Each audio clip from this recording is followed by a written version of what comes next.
Welcome back to Vinaya भटक्या. आपण चाललेलो आहे मेकॉन डेल्टामधले काही आयलंड्स आहेत ती बघण्याकरता चाललेलो आहे.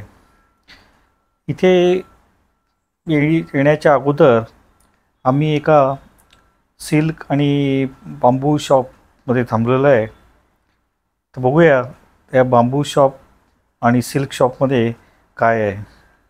हे टुरिस्ट लोकांना ऑलवेज इथे जाताना घेऊन जातात आणि ह्याच्यामुळे काय होतं की लोकल लोकांचं जो सेल आहे तो सुद्धा वाढतो आणि त्यांची इकॉनॉमीसुद्धा डेव्हलप होते. कारण जो कोण टुरिस्ट येतो तो काही ना काहीतरी खरेदी करून नक्कीच जातो. तर हे आहे त्यांचं बांबू आणि सिल्क शॉप. इथे त्यांनी पहिलं आम्हाला डेमॉन्स्ट्रेशन दिलं, एक्सप्लेन केलं की इथे काय प्रकारची प्रॉडक्ट्स बनतात, कशी बनतात. आणि हे बघा छान डेकोरेशन केलेलं आहे.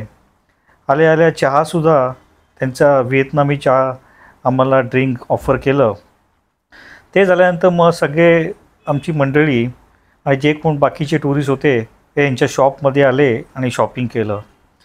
बरेचसे टुरिस्ट शॉपिंग नक्कीच करतात, त्याच्यामुळे त्यांची इकॉनॉमीसुद्धा वाढते.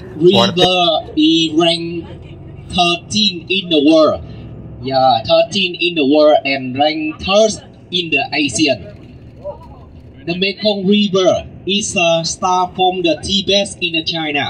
After that, it go through 6 countries: China, Myanmar, Thailand, Laos, Cambodia, and the last bit is Vietnam. Yeah, but the Mekong Delta is there. The Mekong River. The local people are there. We don't call the Mekong River.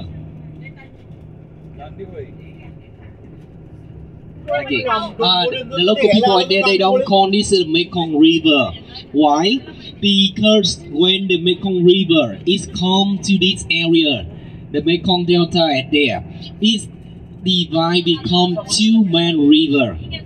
The river you see in the right side, we call the Ting River. It's length of 150 kilometer, and the second have the name Hậu River. It's length about 100 kilometer. Yeah, with two main river like that, it come to the sea and divide become 9 seaport. That is the reason when you look the Mekong Delta on the map, it look like the 9 head of the dragon. Yeah, thank you. And the local people out there, they believe this is the Nile Dragon, so they call this river there. This is the Nile Dragon River, and also call this area is the Nile Dragon Delta. They don't call the Mekong Delta. Okay, so right now we come to the harbor. Lee, follow me. Go inside. After that, we go. बऱ्यापैकी त्यांनी expression दिलं MECON delta म्हणजे काय आहे आणि व्हिएतनाममध्ये MECON river का म्हणत नाही आहे.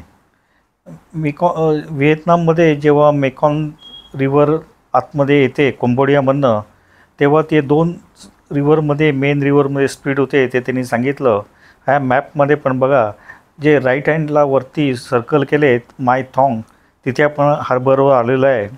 आणि ह्या रिव्हर जेव्हा समुद्राला मिळतात तेव्हा ते 9 ठिकाणी त्याचं समुद्राला मिळणं होतं. आणि ते 9 ज्या रिव्हरचं आहे ते 9 म्हणजे 9 अशी तोंड अशी त्यांना दिसतात. मग त्याच्यामुळे तो 9 ड्रॅगन डेल्टा म्हणून सुद्धा म्हणतात.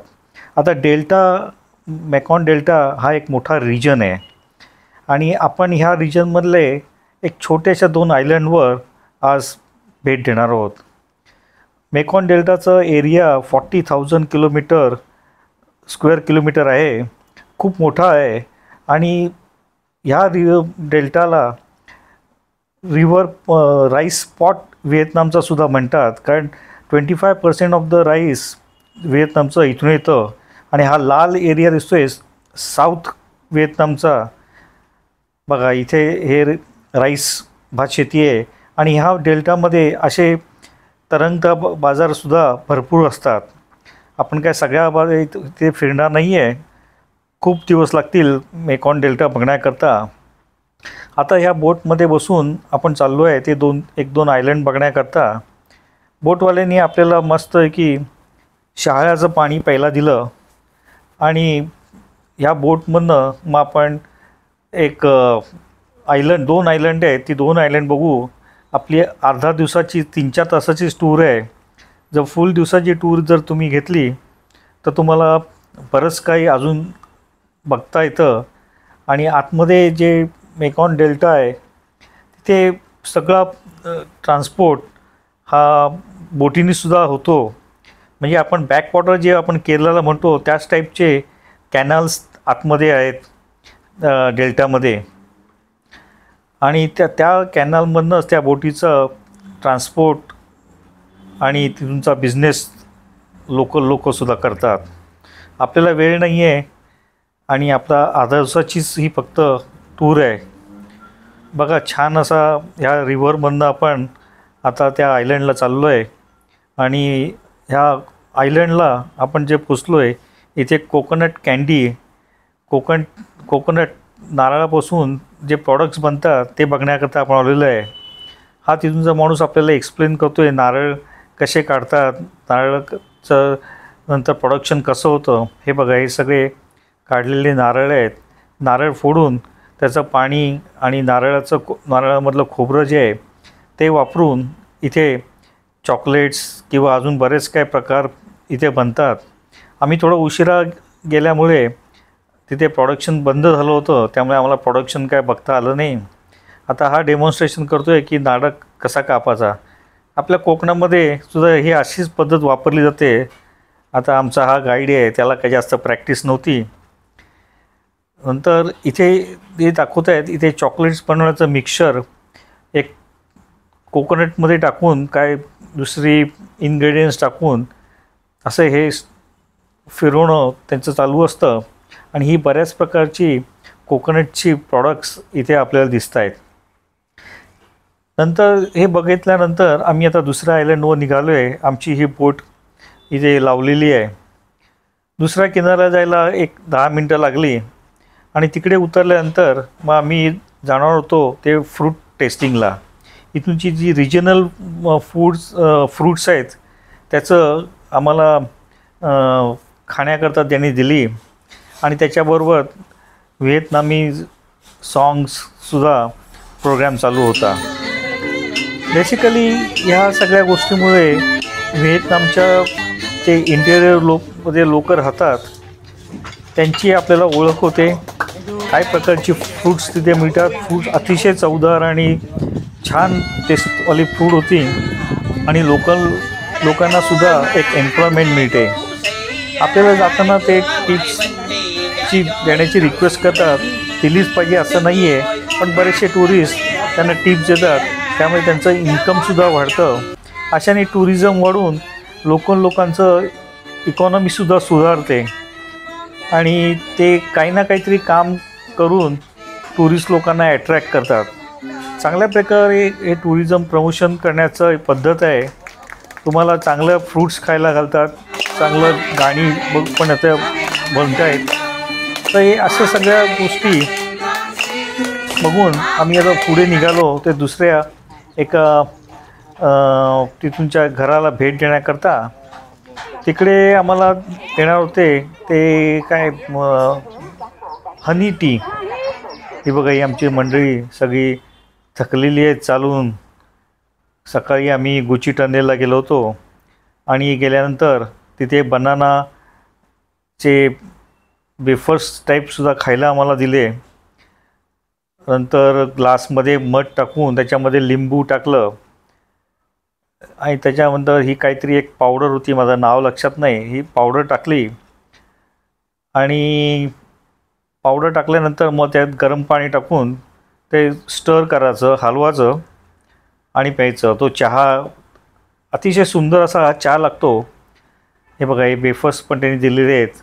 आणि तुम्हाला जर आवडलं तर तुम्ही ती पावडर, हनी आणि ते वेफर्ससुद्धा विकत घेऊ शकतात.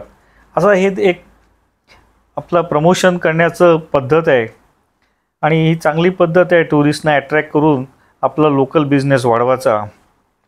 हे केल्यानंतर मग आम्ही निघालो ते परत त्या हार्बरवर, कारण आम्हाला आता रात्रीचं फ्लाईट होतं 10:20चं आणि इथून साधारण एअरपोर्टला जाण्याकरता 3-3.5 तास तर नक्कीच लागणार होते. त्यामुळे सगळे पटापट आता निघाले. त्यामुळे आम्हाला थोडं जास्त काही मेकॉन डेल्टाला व्हिजिट करता आलं नाही. जे काय झालं ते धावतीच व्हिजिट झाली. आणि हा सनसेट बघा, किती सुंदर सनसेट दिसतोय बोटीमधनं. जाताना आम्हाला दिसले ते पतंग उडवत होते, काईट्स, निरनिराळ्या प्रकारचे काईट्स होते. आणि रस्ते पण बघा किती छान रस्ते आहेत. एक्सप्रेसवे, त्या एक्सप्रेसवेनी आम्ही पोचणार होतो ते एअरपोर्टला. कारण एअरपोर्टवरनं आम्हाला 10:20चं जर सांगितलं, 10:20चं फ्लाईट होतं. त्या फ्लाईटनी आम्ही जाणार होतो ते दानांगला. So thank for watching this video. आवडल्यास लाईक करा, सबस्क्राईब करा, शेअर करा. माझ्या चॅनलला सबस्क्राईब करायला सुद्धा विसरू नका. आता पुढचा व्हिडिओ घेऊन येईपर्यंत bye bye and take care. Thank you.